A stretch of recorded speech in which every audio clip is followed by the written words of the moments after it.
ओम नमः सिद्धेभ्यः। ओम नमः सिद्धेभ्यः। ओम नमः सिद्धेभ्यः। अहिंसा परमो धर्म की। आचार्य गुरुवर श्री कुंद कुंद भगवान की। आचार्य गुरुवर श्री ज्ञान सागर मुनि महाराज की। जय परम पूज्य संत शरण्य आचार्य भगवान विद्यासागर जी महामुनि राज की। समस्त आचार्य संघ की।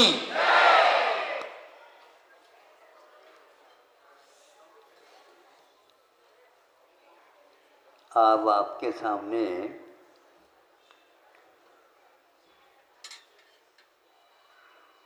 प्रतीक के साथ दो व्यक्तित्व के परिचय दे रहा हूं।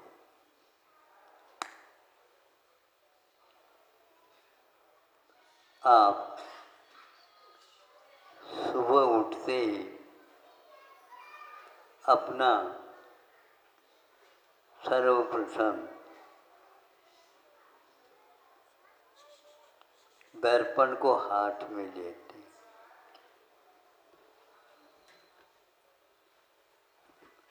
दर्पण में इस खूबी के साथ आपको अन्य कहीं भी जाओ उस दृश्य को कोई भी नहीं दिखा सकता। दर्पण में ऐसा कौन सा गुण है वह दर्पण स्वयं नहीं दिखता और आप अपने आप का परिचय प्राप्त कर लेते।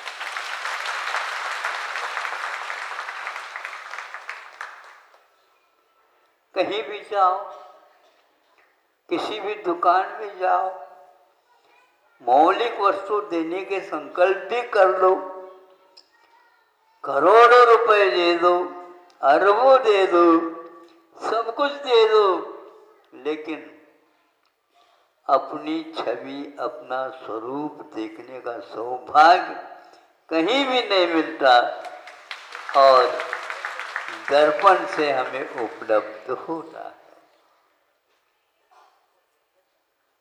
आखिर दर्पण में क्या है हमें बताओ। वो यह है, एक कांच है वो, और ये कांच में हम क्यों आ गए और हम देख रहे हैं उसकी ओर और हमें मिल रहा है अपना मुख अपनी ओर। ये भी एक उल्टा काम है।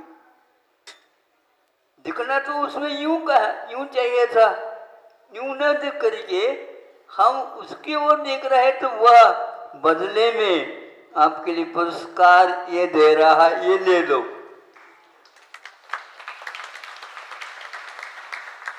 अब देखते रहो, सबको भूल जाओ, सबको भूल जाओ, क्योंकि इष्ट पदार्थ अपने को उपलब्ध हो रहा है। और उस कांच में क्या परिवर्तन हुआ और कुछ नहीं, पीछे बाजू को वह केसरिया रंग या सिंदूर आदि का लेप कर रखा है। जो ही उसको हम लेप को निकालते हैं आप गायब हो जाएंगे। वह इन दोनों प्रतीकों के माध्यम से हम प्रतिदिन का जो देव दर्शन है, इसका महत्व, उसका मूल्य और अनमोल, दुर्लभ और अन्यत्र अशक्य कभी भी उपलब्ध नहीं हो सकेगा। ऐसा प्रतिदिन कोई संकल्प लेता है तो कितना अच्छा है ये, और इससे कुछ नहीं होता। आचार्यों ने कहा, जिन बिंब दर्शन से अपने आत्मा का ज्ञान होता है, अपने स्वरूप का बोध होता है, अपने दोषों को हम अपनी आंखों से देख करके जल्दी जल्दी उस काली माँ को मिटाने के लिए हाथ तो काम करने लग जाते हैं, पूर्ण नहीं मिटाते, दूसरी चीज के द्वारा उसको निकालने का प्रयास करते हैं, क्योंकि मेरा स्वरूप तो अलग है, मैं दिख रहा हूँ कुछ अलग है, इसलिए साफ सुथरा हो जाता है और लगता है कि मैंने आज अपने आप को पाया। ऐसे कैसा देखो, ये प्रत्येक 8 साल का लड़का भी है, वह भी देख लेता है, वह भी अर्घ चढ़ा लेता है। आप चढ़ाते, आप जो कार्य करते उसका वह अनुकरण करता है। यहाँ पर चढ़ाने से अपने को 2 लड्डू मिलेंगे, यह उसको बताया जाता है। इस लोभ से और माँ को वह श्रद्धान का विषय बना करके सब काम करता रहता है।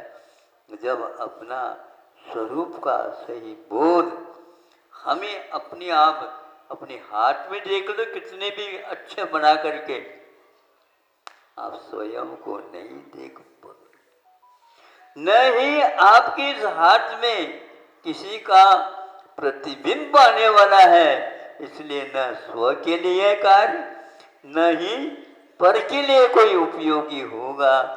ऐसे आपके पास हाथ के लिए बहुत कुछ देते रहते हो, मलते रहते हो और सब कुछ होता है, लेकिन बदले में कुछ नहीं है। हाथों हाथ आपको उस दर्पण देखने से अपने आप का स्वरूप पर दूर। जब वह सिंदूरी को हम हटाते हैं तो वह काज होता है, और काज होता है तो उसके क्या बनता है, इसको एक प्रकार से पारदर्शिता आ जाती। हमारे आंखों में वह खटकती नहीं है, नहीं समझे, दर्पण के कारण हम पारदर्शिता से वंचित रह गए थे, और इस काज के माध्यम से उसके पार में दूर पार तक देखते जाओ, उस पार का कोई अंत नहीं रहता। फिर भी ये काज से हम उस ओर जा रहे हैं, सूक्ष्म से सूक्ष्म को भी हम स्थूल रूप से देख रहे हैं। यह सिद्ध परमेष्ठियों का दर्शन का लाभ है। ये मिलता है नहीं, दिखने में नहीं मिलेगा, लेकिन उस कांच के माध्यम से हम पारदर्शिता के साथ उसको भी देख रहे हैं। वह अतीत को भी दिखा देता है। दर्पण में सुनते हैं, अतीत का नहीं दिखता, व्यतीत का नहीं दिखता, और बाद में जो होने वाला वह भी नहीं दिखता। समोसर में जाओगे, 60 इधर के भाव और 60 उधर के भाव, और वर्तमान को तो देख ही रहे हैं। ये समूह शरण की महिमा है। अभी तो हम दर्पण के द्वारा ही अपनी प्यास को बुझा दें, और जब वो भी मिलेगा तो वो भी देखने को उपलब्ध होगा। और ऐसा भी वहाँ पर मिल सकता है कि यदि मान लो उसी भव से मुक्त होना है तो इधर के भी साथ इधर भी के साथ नहीं, क्योंकि उनका अस्तित्व ही नहीं है। इसलिए केवली भगवान अथवा तीर्थंकरों के जहाँ पर तालाब वगैरह बने हुए वहाँ पर भी देख सकते हैं, वहाँ पर भी बिंबों का दर्शन होता है। भविष्य में कितने भाव लेना है उसका भी बोध होता संख्या के साथ। यह विचित्र सा लगता है, यही उनकी साधना का फल उन्हीं को नहीं मिल रहा है। उस साधना का फल अपने को भी मिल रहा है। और वो कहता है भैया इसके बदले में पैसा दे दो। पैसे, वो तो पैसे मैं हैं, उनको अब उन पैसों से कोई भी मतलब नहीं। फिर भी उनको प्रसन्नता इसलिए है कि आप लोगों को भी यह सुंदर रहस्यमय चित्र कम से कम देखने को उपलब्ध हुआ। अब आप ही बताओ, जन्मबिंब दर्शन करना कितना बड़ा लाभदायक होता है बताओ। यदि होता है तो उसको अपने बच्चों को भी कहो और अपने भी इसमें ज़्यादा समय लगा दो, ताकि जितना देखोगे उतना ही आनंद का अनुभव होता है। यहाँ तक कि धारणा प्रयोग में आचार्य समय से अपने कुंद भगवान ने समय सार में लिख कहा है कि देखो, जब प्राथमिक दशा में मुनि महाराज साधना करते हैं उस समय बिंब की अवधारणा कर लेते हैं। जैसे बिंब में आप उसको आकार दोगे वही आकार मोर आकाश में भी वह स्थापित करके हम उस दृश्य को देख करके उनकी साधना के बारे में, उनकी भी जो धारणा पहले उन्होंने की थी उसके बारे में समझ सकते हैं कि हम भी इस प्रकार कर सकते हैं। और नीचे न रख करके एक प्रकार से आसमान में उन्होंने इसका दृश्य दिखाया। आसमान ने क्यों दिखाया? यहाँ पर दिखाते तो बहुत अच्छा होता।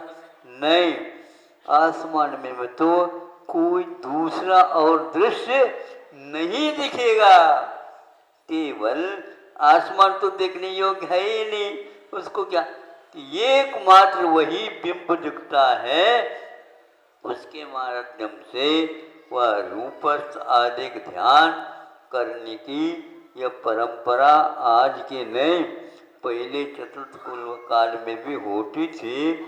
जीवन पर्यंत इस प्रकार अवधारणाओं के साथ अपनी साधना को अंत तक पहुंचा देते थे।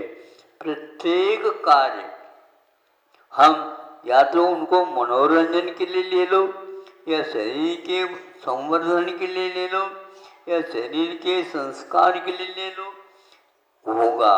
और वही यदि माँ हम इस प्रकार की अवधारणा बनाते हैं तो ये भान नहीं रहता कि मैं किसी आसन पर बैठा हूँ या बिना आसन का भी रह रहा हूँ। यह बोध कब होता है? अभ्यास करते करते चले जाओगे तो हम जिस प्रकार धरती पर बैठ सकते हैं, धरती से ऊपर भी हम जा कर के बैठ सकते हैं, क्योंकि बैठना और खड़े होना ये आत्मा का स्वभाव नहीं होता है। ये बोध धीरे धीरे होने लग जाता है। आचार्य समंतभद्र महाराज जी ने श्रावकों के लिए उद्बोधन करते हुए ऐसे प्रयोग बताए हैं। पूज्यपाद स्वामी ने या और कोई महाराज ने इष्टोपदेशादिक ग्रंथ लिख करके उसमें इस प्रकार के अवधारणाओं के बारे में हमें उपदेश दिया है। उसका प्रयोग करना चाहो तो कर सकते हो, लेकिन इस प्रकार के प्रयोग के लिए भी आपका शरीर संतुलित होना आवश्यक है। यदि उसमें किसी प्रकार की कमी हो तो आप लुढ़क जाएंगे और आप ऊँघ जाएंगे, नहीं समझे झटका आएगा, नहीं समझे दर्द करेगा। इन सबको भूलना आवश्यक है। इसलिए आचार्यों ने कहा देह के प्रति ममत्व का त्याग करो और कायोत्सर्ग करो। काय का उत्सर्ग है, काय मिले शरीर के प्रति ममत्व का त्याग करो। आधा घंटे के लिए हम हिलेंगे नहीं, डुलेंगे नहीं। हिलना डुलना क्यों होता है? इसके प्रति मोह रहता है, इसलिए होता है। अभी से अभ्यास करना प्रारंभ करो। जब प्राणांत होंगे उस समय पर ये काम में आएगा। नहीं तो वहाँ पर जाने के उपरांत आपको रोना ही रोना मिलेगा, कोई भी उत्साह नहीं मिलेगा। वार्धक्य केवलम श्रम है। वृद्धावस्था में तो आपको केवल वेदना, कषाय, प्रतिकूलताएं, ये कब छूटेगा? हे भगवान, अब ऐसे भेजा था आपने, अब इसको उठा दो। है 4 व्यक्ति तब उठाते हैं आप जब मृतक बनेंगे, समझे? हाँ, आपको उठाया जाएगा, लेकिन कब? जब मृतक बनेंगे। तो अर्ध मृतक सम बूढ़ापनो, इसलिए कहते हैं जब मृतक अवस्था होने के बाद तो अचेत अवस्था होगी, किंतु उससे पूर्व में अर्ध मृतक सम बूढ़ापनो, बुढ़ापा आने वाला है। अभी जवान खूब नाच रहा कर रहा है, जब बूढ़े हो जाओगे तो मालूम पड़ेगा क्या होता है। उस समय आपके पास कोई भी आना नहीं चाहेगा। पैसा यदि मिलता तो आते हैं दुनिया वाले, नहीं तो कुछ नहीं। वहाँ पे क्या मिलना है? कुछ नहीं मिलना। तो यहाँ पर स्वार्थ की मात्र सिद्धि होती है। इससे आप ऊपर उठिए और स्वास्थ्य होने का पुरुषार्थ करिए। और ये ध्यान रखेंगे, सिद्ध परमेष्ठि के लिए पारदर्शिता का प्रतीक वह कांच रखा है, और दूसरे अरहंत परमेष्ठि के बिंब से उनको कोई उसका लाभ नहीं, किंतु आप कितने लाभ, सारे आप अपने हाथ में दर्पण रखेंगे तो किसी को दूसरे का वहाँ पर नहीं आएगा, आपका आएगा। इसलिए जिन बिंब के दर्शन करते जाओ और उसकी अवधारणा भी आप पूर्ण बनाते जाए, यही एक तात्पर्य है। आज समय ज़्यादा हो गया था। हाँ, विलंब से आए थे, लेट से तो नहीं आते हैं, लेट करके आए। अब तो कम से कम भारतीय बन जाओ। अहिंसा परमो धर्म की। जो लोग परम पूज्य